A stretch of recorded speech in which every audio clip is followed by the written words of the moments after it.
Hi everyone. Happy to start this week new. And we'll basically be continuing from where we stopped. Last week we have been able to cover some things. And as usual, I would definitely like someone to give us more like an overview or a brief of everything we have discussed from last week. So you can use the raise hand button as usual. Um, to give us more like an overview.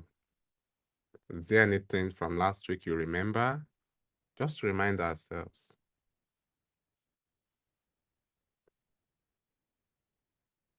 Um, I can see text note taker. Is that actually a person raising the hand? Okay, No, I think it's an AI. okay, okay. Sila, Clement, Cynthia, anyone?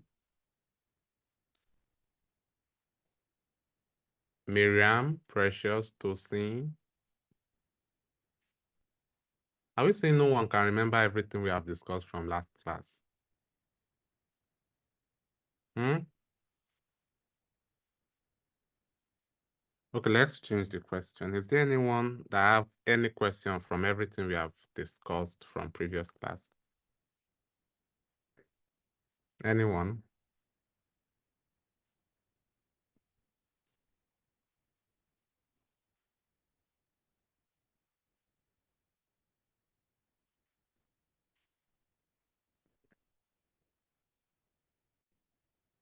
So here's what will happen. If I call your name, you just unmute and you speak up. Yes, Stephanie. Before Stephanie, you can bring Stephanie to the stage. But before Stephanie, I just want to ensure that the participants are actually on board with me. So you can bring Stephanie to the stage, but I want to hear from Jani. You can bring Jani to the stage. Harriet, I want to hear from at least two people to speak. What have they learned from previous class? So Jani, you can unmute your mic, please. Definitely, sir. Good afternoon. I think this Stephanie. Please, Stephanie, let me hear from Jani and Harriet first, please.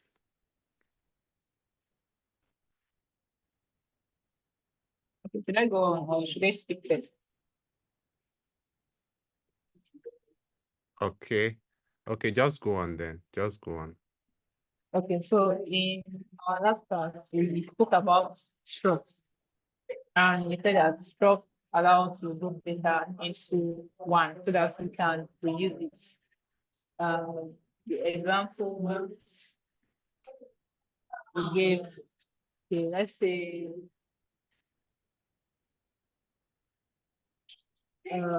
maybe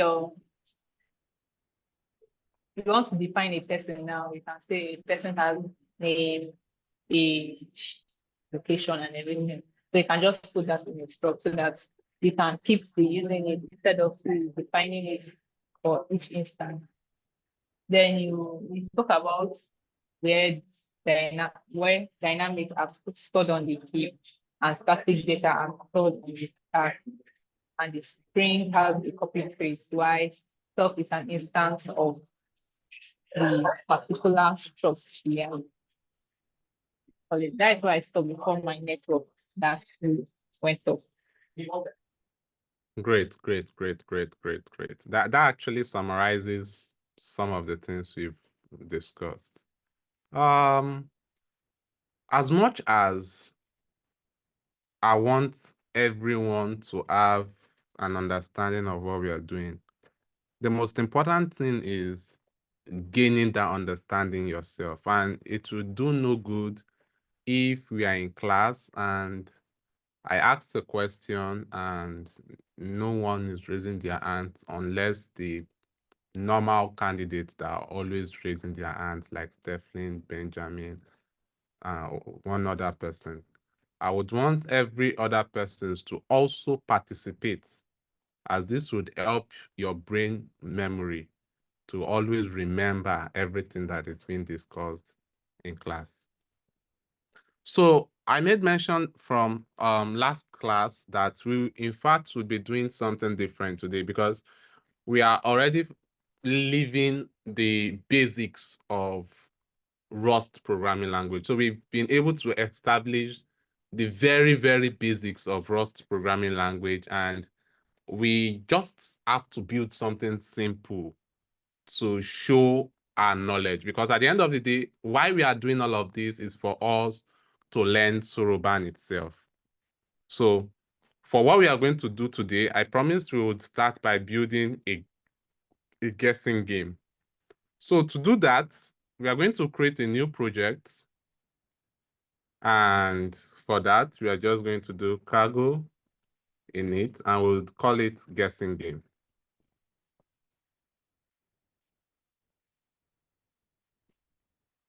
Okay, so we are going to cd into it.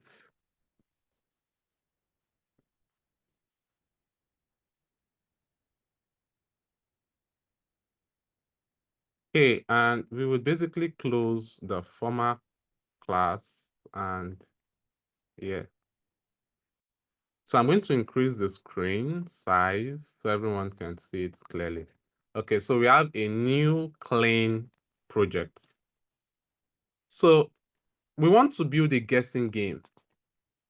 So before you build or do anything for any application, before you even write your code, the very first step of what you have to do is thinking, your thinking stage. And this thinking stage involves you understanding every single thing you want to do in your application. Now, you don't have to get the whole overview or the whole knowledge of everything you want to do in your application or whatever you are writing. But you want to have the fundamentals of the things you need. What are the components of what you are building? Notice that everything we have been doing has been us trying to understand a particular concept. Now we want to bring about all those concepts we've learned together and for us to use it to create something productive. And so that means we'll be going through a process. Now, for bigger application, it would involve you thinking of the architecture. Now, when you think of architecture, you can think of the literal architecture, a person that wants to build a house. It needs to have a plan, and that plan would involve the structure, the look of the house at the end of the day before the builders, the bricklayers, the mensas, the civil engineers come around to build it. We need to have a view of what it would look like. And that's exactly the first thing we are going to do for this guessing game we want to build. So what are the features? What are the things we are expecting? First of all, we know it's a guessing game. It's a guessing game, right? So what are the things we want in our guessing game? In our guessing game, one of the things we want is that we want to have different difficulty levels in our guessing game. So let's name it difficulty level. Difficulty levels. What are the other things we want to have in our guessing game? Okay, for our guessing game, we know we want to basically be able to guess whether a number is true or false. So what does that mean? That means that we need to get a random number because our guessing game is just we guessing a number. So we want to have a place where we will generate random numbers. So random numbers. So we need that. What else do we need in our guessing game? Our guessing game, we also want to compare. We want to compare whether the guess is true, is correct or not. That's another thing we want to have at the back of our mind. But we are not going to write that down. Another thing is we want to also have the highest score. What do we mean by highest score? Highest score means we want to include duration, that is time bound in our guessing game. whereby a person who tries to guess a number, the total amount of time he was able to guess the number. We want to get the least amount of time a person guessed a number. And doing this will help us do what? Have an higher score. So someone that guessed with a lower amount of time, that means the person will definitely have an higher score than someone that guessed and guessed and guessed and guessed and guessed before he could get it. So we need time boundaries.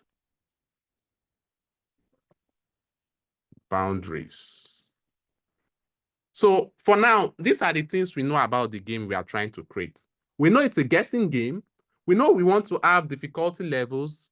Difficulty levels could be easy, medium, and hard. We also know we need a random number generator. Then we know we need a time bound for the amount of times the person guessed to get the correct number. So here are the things we know for now. Now, as time goes on, we might definitely need some other things. But for now, this is what we know that we need. So let's start. Let's take out this and start basically. So first of all, we want to tell the person, welcome to our game, right? So we want to say, welcome to the guessing game, right? So what's the next thing we want to do? The next thing we want to do is we want to create the highest number. Let's create the highest number. So let's name it I number, or let's just name it I score. I think that makes sense. That makes more sense. I score, right? So for the I score, we are going to make it an option enum. Now remember, we've discussed what option enums are, right? So this is a great time to make use of it. So let's change the data type to an option enum. Option enum. For the option enum, it's going to be a U32 and something else. We also need the duration. But then before that, let's just make this a none. So let's just make this a none for now. So we're just going to make it a none. So why? We need to definitely state what it is, right? So let's, for now, put the option enum and let's add an I32 to it. Should we add an I32? No, it won't be wise to use I32 because I score cannot go in the negative axis. I mean, it should always go up. So let's use a U32 to it. So we are going to use a U32 to it. And I scores is always definitely changing. So let's change this to a mutable variable. So now it's a mutable variable. What are the things we said we need in this game? First of all, we said we need difficulties. We want to understand different difficulties. We want to have different difficulties in this game. So let's create a function that does that. Let's create a function. Let's name it choose difficulty. Difficulty. And so for difficulty, yeah. So for difficulty, we want the users to choose a difficulty. So let's tell them choose a difficulty level. So choose a difficulty level.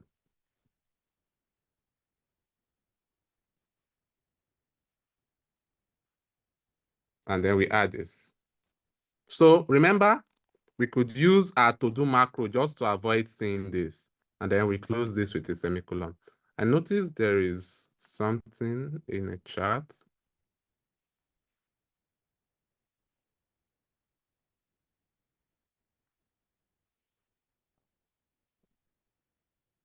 Okay. Great. I can see that, Johnny. I can see that. Well done. Okay. So we want to tell our users to choose the difficulty. Then we have 3 difficulties. So we have easy, medium, and hard. So we are going to choose the difficulty easy, medium, and hard. So let's say print number 1, easy. And for easy, easy should be choosing number between 1 to what? 1 to 50. Let's make it 1 to 50. Then the next one we want to have to choose difficulty, we want to have number 2, medium. It should have 1. It should be between 1 to 100 for medium. Okay, let's add this here. Then number 3 should be add. So we want to print add for number 3. Add. So it should be 1 to 200 for add. So yeah. So now let's now try to convert this into a variable. So what are we going to do? We are going to create a new variable. We are going to make it a mutable variable and we call it difficulty, right? And so for difficulty, it's going to be a string. We are still going to talk about why we are going to use a string for this. Okay, I think there are some chats coming in. Okay. So we're going to create the difficulty. We're going to make it a string. Why are we going to make it a string? That's because we want to use something from the Rust standard library. And what are those things we want to use from Rust standard library? We want to pass in an input from the terminal and store it inside a variable we'll be creating. So how do we import using the Rust standard library? We basically use this keyword use. And what are we importing? We're importing the standard IO. That's from the Rust standard library. IO allows us to literally read from it. So that's what we'll be importing. And now let's use what we have imported. So to use what we have imported, we're going to say the IO we imported, and then we'll do std in, and we call this, and the next thing we will do is dot readline. What does it do? It basically passes in whatever is being used,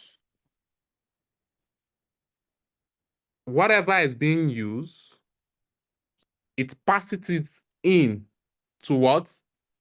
To what we are creating. And it passes it and saves it inside of this what? Inside of this variable.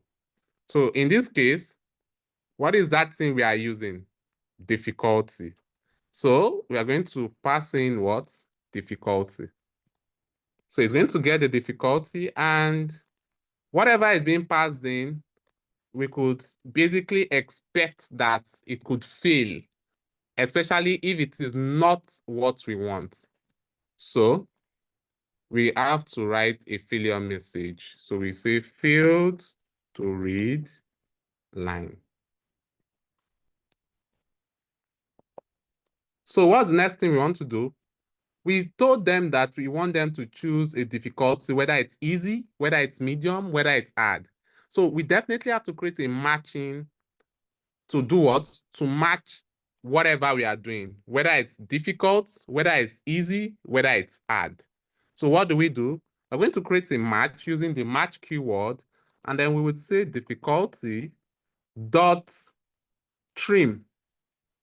What is this difficulty dot trim doing? It's going to trim and pass what we are trying to get from what? From the console. It's going to read it, trim it, and it's going to pass it as what we want, as what we need. So we're going to do dot pass, and then we are basically going to have what? We're going to have a match of what we are getting. So we're going to do an OK. For 1, we're going to have it to return what? To return 50. That if you choose one, if you choose option 1, it should return 50. Now, if you choose option 2, what should it return? It should return 100. Remember that we are returning 100 all because of what? All because what we are choosing or what we are trying to, the difficulty we are trying to get is between 1 to 100. So this 100, we are still going to use it in the future when we start using this choose difficulty function. So look forward to that. So for the third one, that's the third difficulty, which is add, it should return what? It should return 200. Now we have to also take care of a scenario whereby someone literally passes in something useless. So how do we handle this scenario? So we are going to handle it by using this print line. We're going to tell them invalid what? Invalid input. And we will tell them, please enter what? Enter a valid difficulty level. Difficulty level, right? Difficulty level. And we could, in fact, let's also add the different difficulty level. 1, 2, 3. To tell them enter a valid difficulty level. And so, yeah, we now have this. Oh, our match was not doing well. Okay, so this is what we would have. Now, due to the fact that what we are doing here, we are going to repeat it over and over and over and over again. So that means we definitely have to create a loop to ensure we encapsulate all of these things for it to keep coming over and over and over again, because the game we are trying to build, it's meant to actually be what? It's meant to actually be something that we would keep asking the user whether he wants to continue it. So it's not a situation whereby once the user plays the game, it automatically quits by itself. So let's create a loop. For this, let's remove this to do. We are literally done with this. So let's create this loop. We create this loop and let's put the loop here. Loop. So let's put everything inside this loop. And we put it here, basically. So we have the loop here. So it's going to be a loop, basically. So after we've placed everything inside a loop, let's try to format it. Let's do cargo FMT, basically. Cargo FMT. So you should format it here. So now we have a better formatting. So we've created our difficulty function. So with this function, we could choose whether we are using an easy level or we are creating a medium level or a hard level. And so with this, we also created a variable where we would be storing whatever the user passes in. And when we store whatever the user passes in, we then use that to determine the range of what? Of the number the user is guessing. So at this particular point, before I proceed, I would like to ask, is there anyone with any question at this point? Any question at this point? You can use the raise hand button.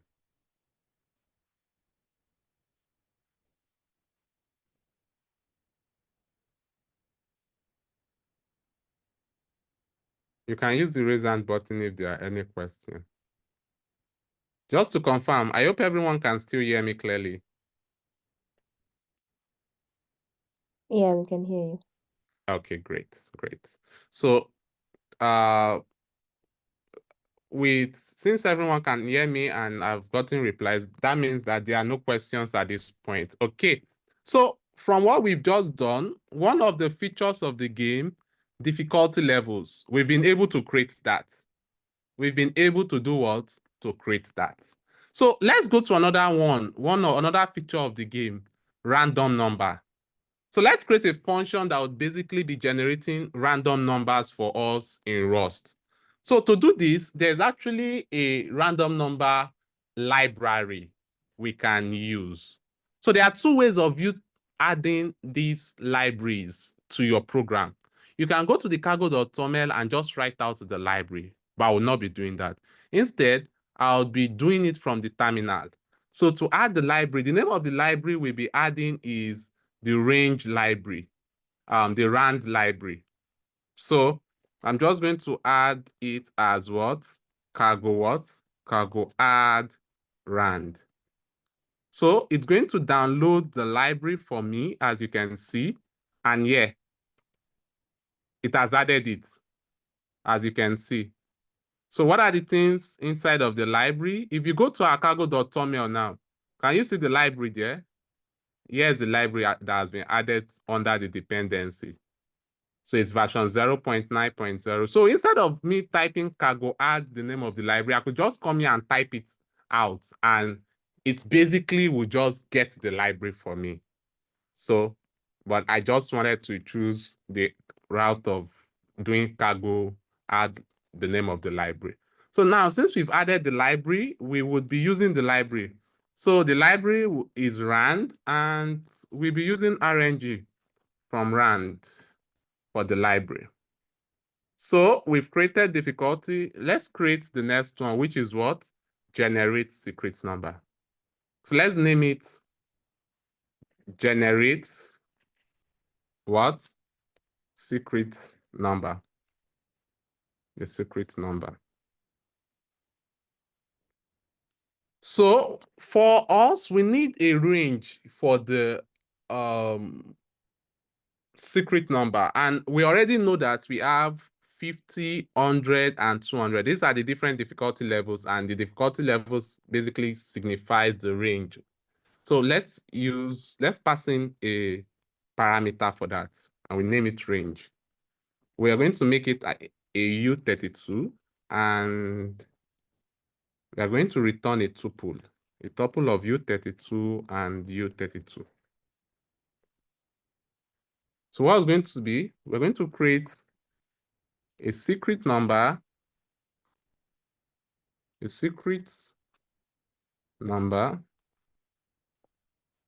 and we're going to use the library rand. And inside of rand, we are going to use RNG. We're going to call that method, and we're going to do dot random range. Let's use dot random range. And what's going to be the range? The range will be between 1 to what? 1 to the range we passed in here. And so yeah. And then we're going to return both the secret number and the what? And the range. So remember, we are returning it as a tuple here. So we are going to return this tuple here it is. So we are returning both the secret number and the what? And the range we passed in to it. So here is what we have for now. So what are the other things we want to add to this? Do we have it? Let's go and look at our list. Time boundaries. Okay, we are not yet set to add the time boundaries to it. So, bam, bam, bam. Let's try to test this choose difficulty function we created. And let's also try to test this generate secret number function we created. In fact, let's test this generate secret number first. So we are going to come down here and we are just going to test it. We're just going to call, let's say, let's range, let's name it range, and what? And secret number. So we have range and secret number. So we call the generate secret number function, and let's pass in the range we want. So we want it to be between 1 to 50. So let's print it here. Let's just try to print it and see. The range is this, and secret is this. So we're going to say, in fact, let's destructure this as a tuple already. Let's name this range. Let's just destructure this, and let's have a comma here, and we have this as secret number. So yeah, we can just say range and what? Secret number. And we are good to go. So I think this works. So let's clear our terminal and let's cargo run. Cargo run. If we cargo run it, let's see. Can we see? The range is 32 and secret is 50. I think there's a problem. The problem is that we are returning our secrets first, then the range second. So this should be swapped here like this, and this removed. So let's clear this and run it again. So cargo run. So can we see? The range is 50 and the secret is what? Is 16. If we run this again, can you see? The range is 50 and the secret is what? 33. So we keep having different secret number. So if we run it, we keep changing. It keeps changing. Now it's 45. Now it's 32. Now it's 38. Now it's 47. But notice something, it's still between this range. Now let's change this range to something like 100. And then let's see what happens. So let's run it. Can you see? The range is 100 and the secret is what? 99. Let's run it again. The range is 100 and the secret is what? 4. So now we already have a function that basically does what? Generates a secret number. So let's try the second method. So in fact, let's clean this place up. We've tested that. Let's try the second method. The second method, choose difficulty. So we're going to clear this and we would cargo run. Now, can you see? Choose a difficulty. Welcome to the guessing game. And then it did what? It first printed the first line, choose a difficulty. It does this and then this. You know what? If we choose 1, it quits, right? Why is it quitting? That's because we have not yet used it up, right? We are not telling this thing to do anything. We are only telling it to what? To return 50. And once it returns 50, it exits the what? It exits the loop. So let's try something else. Let's try a number that is not part of it. So let's try 43. 43 is not part of what we asked. So what is it going to tell us?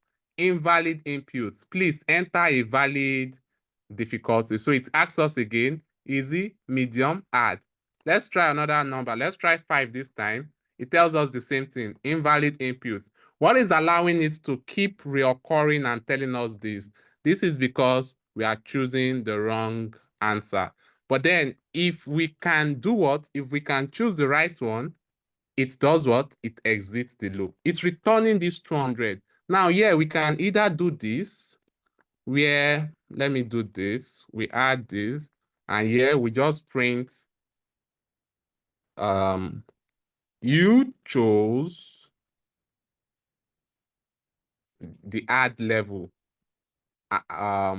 with what? 200. So if we add this to it and we run this again, let's clear this, clear, and then we can go run it again.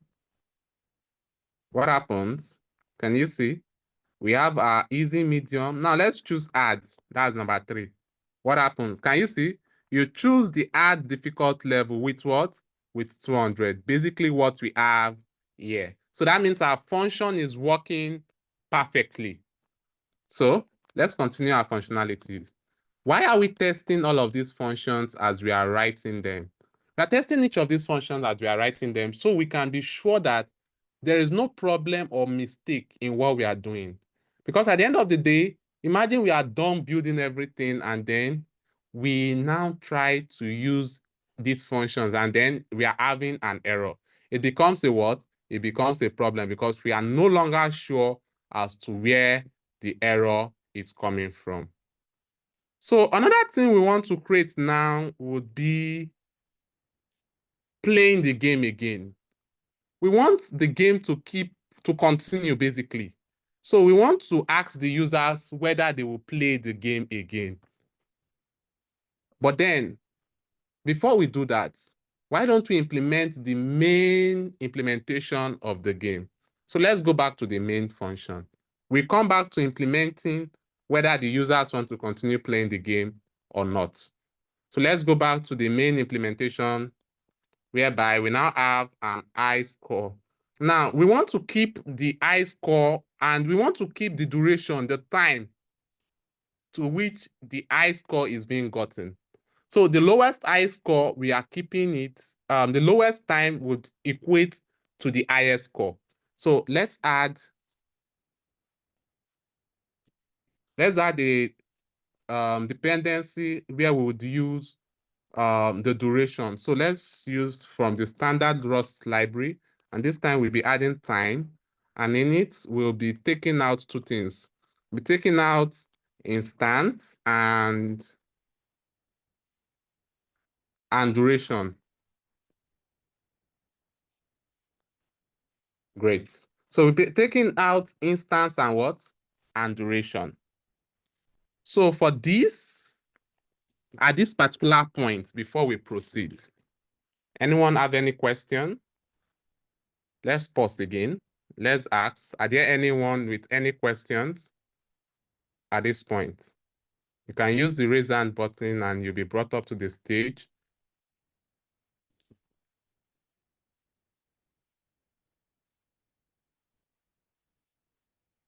Okay. So at this point, I want to believe 29 of us have no questions. Okay. So let's proceed. So the next thing we want to do is we want to add the duration to this, as that's part of what we want to keep here. So we want to add the I score with what? The duration. So let's add this duration. So let's add duration, yeah. Yeah, we know it's an option. What's the problem? Enum takes one generic argument, but we are trying to give this enum 2. Oh, that's because we did what? We didn't add it as a tuple. So we are making it a tuple. The tuple contains the U32 and the duration as an option enum. And so we are going to use the second variant of the enum, which is none. So we just keep it as none for now. So if we have a value we are storing there, we know we are storing it as sum of what? Of a tuple. So let's move on. The next thing we want to do is we want to ask the user to choose the difficulty level. So we name it what? Difficulty.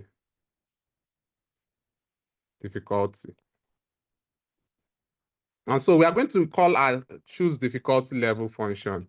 We already created it, it's here. So we are going to create this, we are going to call this function and we are going to store it here. Next, what's the next thing we are going to do?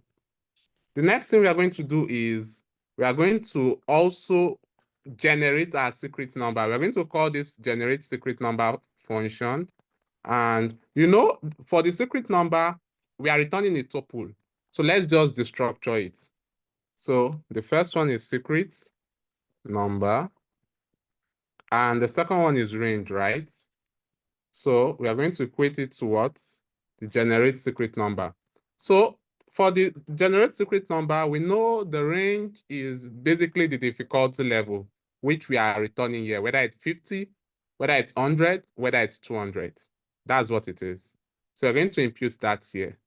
And since we have named it difficulty, so we're just going to add it as difficulty. Yeah. So we are moving on. Now we want to, since we already have the difficulty, we already have the generate secret number. Now let's ask the user to guess the game. Let's ask them to guess a number. So we are going to print let's tell him I'm thinking of a number between 1 and what? And this time we are going to use what? The range that the user passed in. So let's use the range and this. Okay. And the range. And then what are we going to do next? We tell the user we are thinking of it. So let's start the count. We're going to create a variable called guest count. The guest count is basically the amount of times the user basically guessed. So the user could keep guessing, and keep filling. So we want to have it accounted for, basically. We want to have it accounted for. So let's have the guest count. So the guest count would basically always start from 0, right?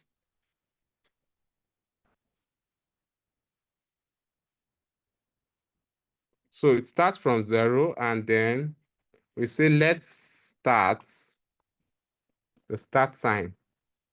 We want to keep account of both the guest count and the start time when it started counting it. So we want to name that instance. So the instance is going to give us the current time, instance.now. So we are going to use now, which is the current time. And yeah. So now we are going to keep account of remember, the guessing game, one of the features is that we want to keep the best score. Did we add that? Okay, we didn't add that. Let's add that to what we are doing. Highest score. So we are implementing the highest score in this game. So we now have the guest count variable. We also have the start time.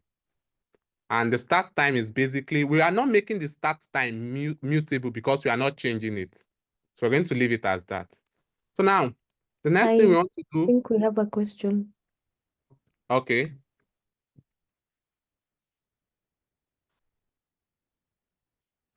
Miracle? You can unmute. Okay, I said some of us are following with the code, right? So I don't know whether you can slow the pace a little. Okay. So here's the important thing. I like how you are following with the code, but you need to understand, it's better to understand than to write it out right now. You get. So the time I would say you should re-implement this is probably after I'm done. So it's easier to do what? To catch up and follow up with what I'm doing. Because I'm definitely going to share this code after the class. I'm definitely going to share the code. But if you feel I'm a little too fast, then I can definitely reduce the pace. That's also fine too. Does that got in Miracle? You sound tired already. Is Rust tiring? No, it's not. It's just that I love following up as you're doing. I'm implementing it. So Oh, it won't that's be why I easy like. for you. It won't be easy for you to catch up while trying to implement at the same At least time. I have the code, you know. Okay, great. Well done, Miracle. I even appreciate the fact that you are following up and catching up. I like that and appreciate that. Any other person with any question? Is there any question based on everything we have done here? Based on everything we have done here. Any question? Okay. If there are no questions, I will just continue. So the next thing we want to do now is we need to ask the user to guess the number. We need to ask the user to guess the number.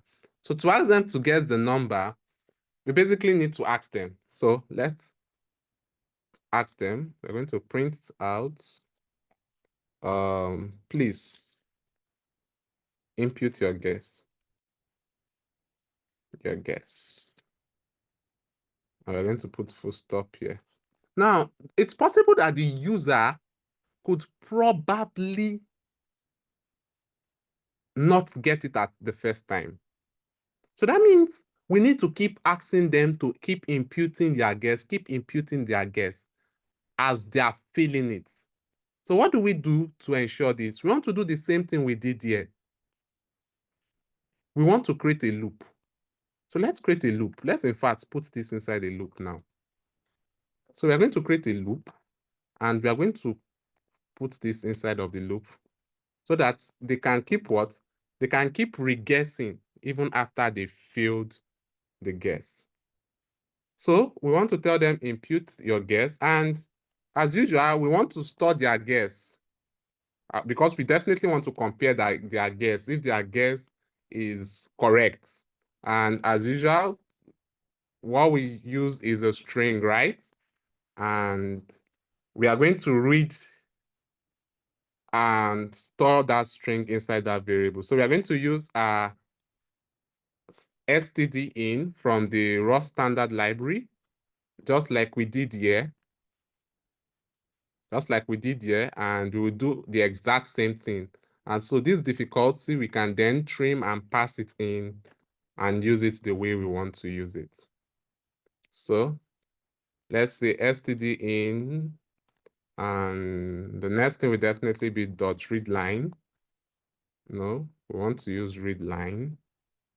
And inside of it, we want to pass in the guess. The guess. Now, there's probability that what they are guessing is out of scope, or what they are even typing in is probably, imagine they are typing in a character, and what we are expecting here is a U32 because it's a number. So we're going to tell them failed to read line. So we're going to say failed to read line, or you could say failed to read input. Let's use input. So what's the next thing we want to do? Next thing we want to do is that we want to pass our guess and make our guess a U32. Remember that what our user is passing in here, we are storing it as a string. But then we want to use this guess as a U32. What do we do?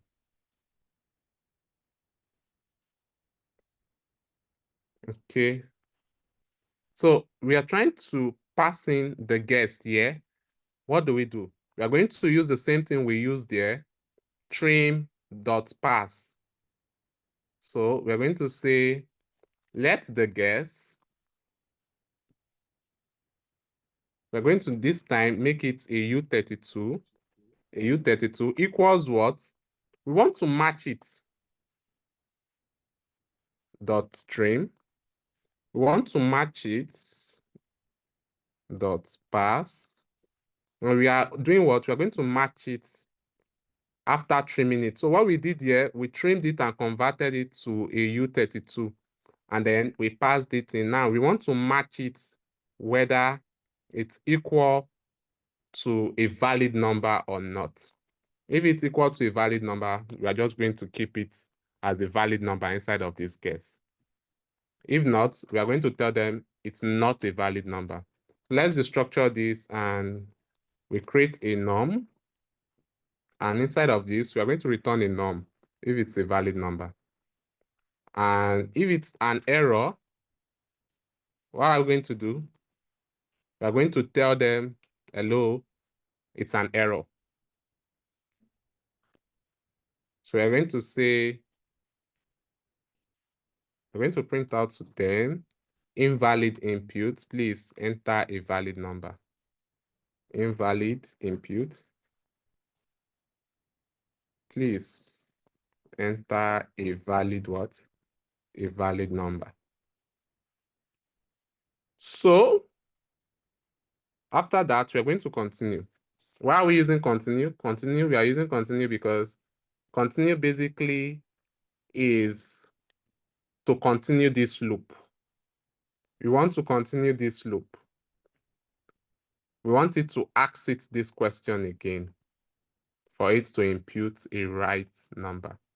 So after that, what's the next thing we are going to do? We're going to start adding up the guess.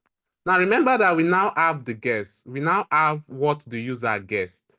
That player, what he guessed, we now have it. So the next thing we want to do now is we want to keep adding it to the guess count. So the guess count, the moment the user have guessed the first time, we are going to add it. We're going to do +1. We will add it to the guess count. And we are going to print to the user that, hello, we're going to tell what the user guessed. You guessed this, right? So we're going to let the user know that, okay, this is what you guess. This guess here is what you guessed. And then the next thing we are going to do is we are going to match the guess, whether what we guessed or what the user guessed is the correct thing or it's not. So we're going to use the match again, and then this time we'll be using something interesting, comparison. So we'll be using the comparison library from the raw standard library. So that means we have to definitely import it too, right? So let's go back to importing ordering. So we're going to import, let me rearrange this. And let's put this one here.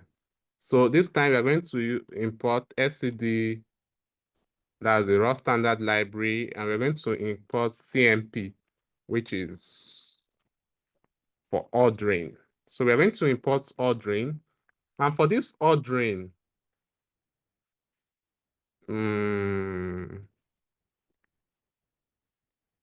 for this ordering, we are going to use it to compare. So let's go back to where we are writing our code. And we're going to use the guess, where we are going to compare the guess. We're going to say guess.cmp, that is comparing with the secret number. We're going to compare the guess with the secret number. So we're going to use the ordering. Now, the ordering is literally an enum too. In fact, let's go inside of it. It's an enum containing less, equal, and greater. So as you can see, this is another use of an enum. So, but this enum is coming from the Rust standard library. Now, this ordering enum implements certain methods. Can we see? It implements is equal. It implements is not equal. That is less than. It implements this one, greater than, and on and on and on and on like that. So this is literally coming from the raw standard library. And that's basically what we are using. So let's compare it. We're going to use ordering. And the same way we know how to call an enum, we're going to say if it's less than the number, we are going to print to the user that, hello, what you printed is what? Is too small. Right? Now, we want to also check. If it is greater than, we should tell the user what? Hello, what you're typing in is too what? Too big. Right? But then, if it is now what? If it is now equal, what should we do? If it's equal, this time, the user gets the correct answer. So what are we going to do? We are going to start dealing with the duration. So remember, we want to calculate all the time the user used in guessing this number. So we want to create a variable named duration, and we want to say is equal to start time dot elapsed. Can you see start time here? This one is when it started. Now, this duration would be what? This dot elapsed is what? Is used for when the what? The time ends. So it's going to basically calculate the total time that was used. And then we want to tell the user that what?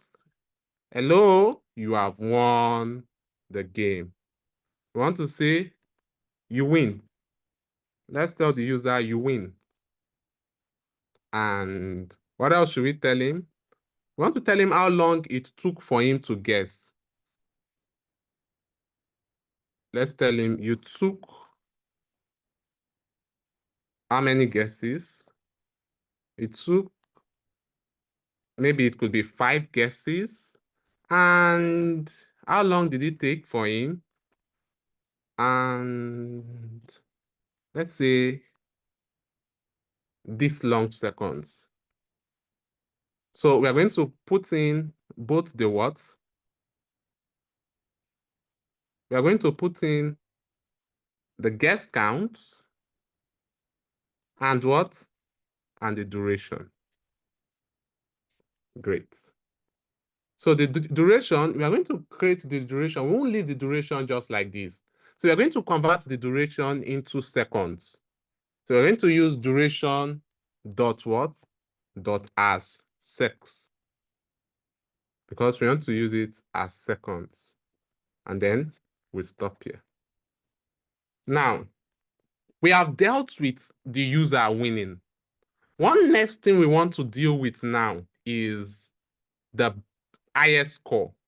So how do we know the highest score? How do we know the highest score? Let's also think of that. So I think we've created the highest score variable here, right? So the highest score, we have to think of it. How do we know? In fact, let me hear from the audience. How do we know the highest score? How do we know the highest score? Can anyone tell me how we know the highest score? Anyone?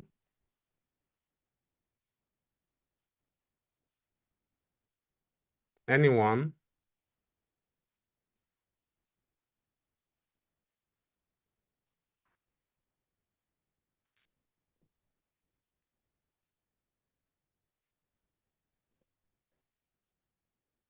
Okay. Someone said, what do I mean? Now, remember, I created a variable named I-score. Based on everything we have been doing here, how do we know the I-score? Also based on the explanation I've made for this game, how do we know the what? The highest score. How do we get the highest score?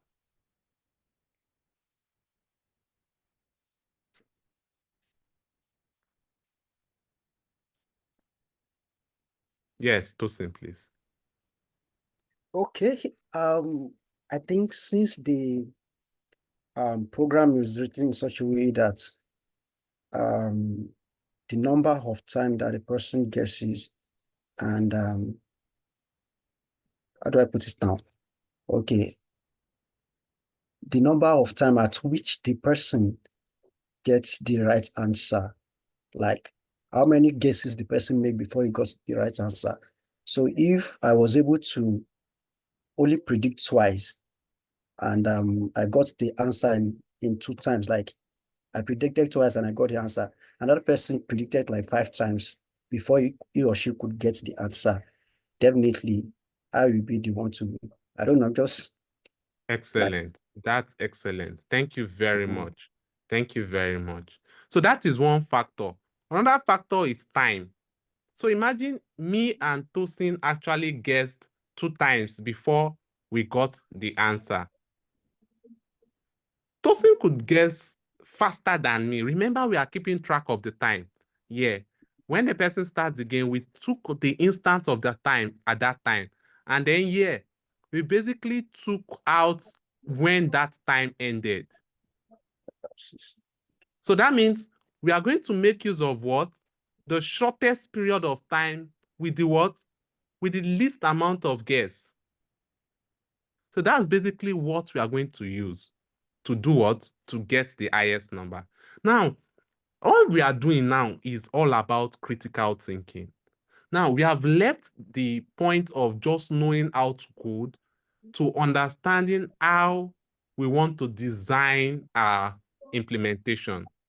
So now, as a person, you could design your implementation in that you want to design it based on the total amount of count. So whoever has the least amount of counts becomes what? The highest number. For me, I want to also use the duration. So the least amount of time with what? The least amount of counts, or the least amount of guess and count, basically. That's what I want to use for this game. But then, this is how we would stop our class for today. I really appreciate the time for everyone, but I'm not so happy about the participation for today's class. I did not have enough participation as I usually have. I'm not seeing people raise their hand. Is Rust becoming too hard? And okay, Dennis, please.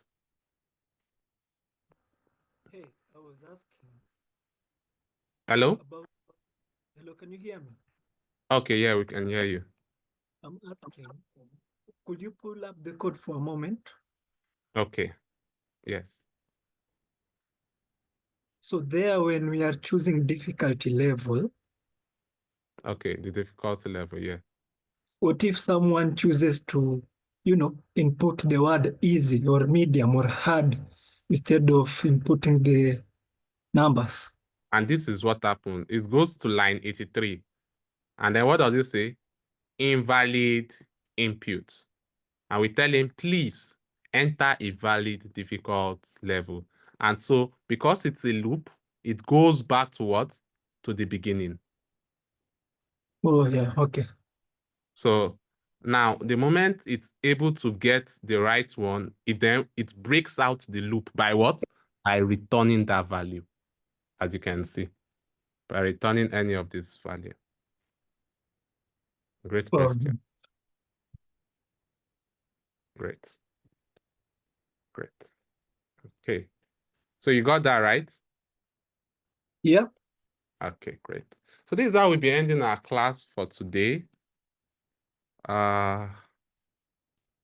Okay, great. Great.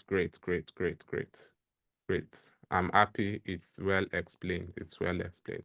So I'll stop sharing my screen and I would hand over to IJ to continue, please.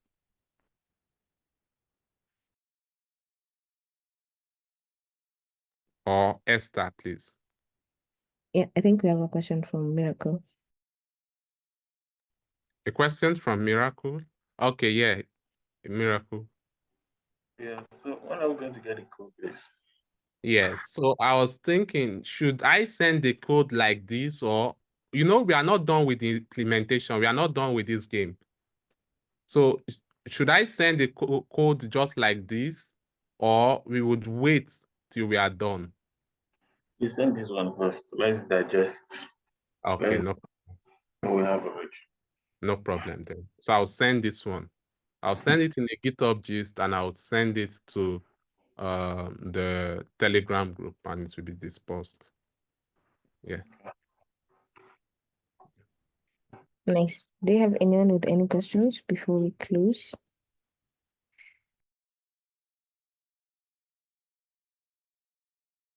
Okay, I think we don't have any questions. So guys, keep on the lookout on the Telegram chat. I usually post the recap, plus if you guys have any assignments, I'll have it there. And if you need anything, go to the Notion. You'll get the recordings of previous sessions and like a whole calendar of what we are planning to learn through this week and the month also. So be on the lookout, and then if you need any assistance, please ask those questions in the Telegram chat. That is why it exists, and hopefully I'll see you guys tomorrow. If you want a friend to join, tell a friend to tell a friend to join to the Telegram group. Okay, I'm posting it in a few, Johnny. I'll post it here again. So you guys join there and stay awesome. Okay, people have questions.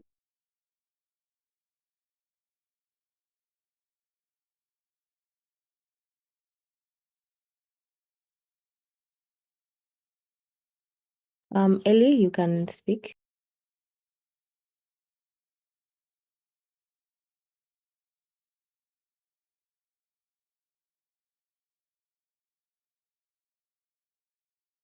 I think Ellie, you're on mute, so maybe you can unmute yourself.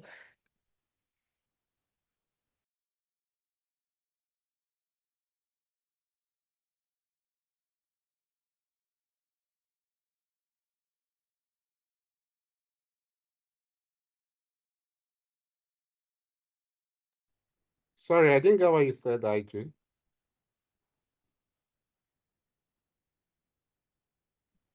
I think Ellie had a question. I don't know if it's a he or a she, sorry. His hand is he or she is raised. So I just wanted to let them ask the question and then we can close the session. Okay, Danny was asking for the link to the Telegram group. Yeah, I'm getting it in a Okay, great.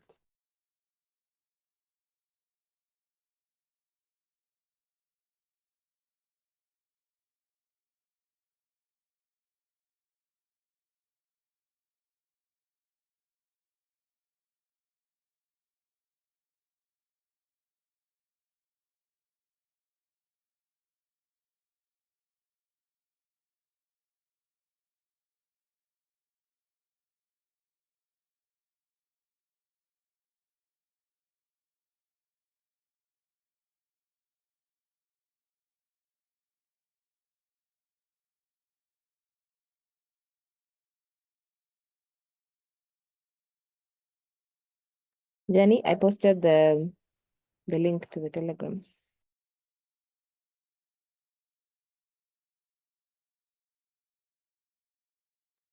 Great. I think we can close it here. Thank you so much, everyone, for coming, and hopefully I'll see you guys tomorrow. Do they have any? I don't think we have an assignment for today, right?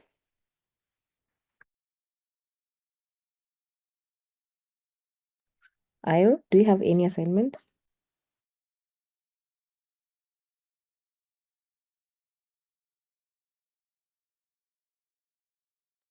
Okay, bye, everyone.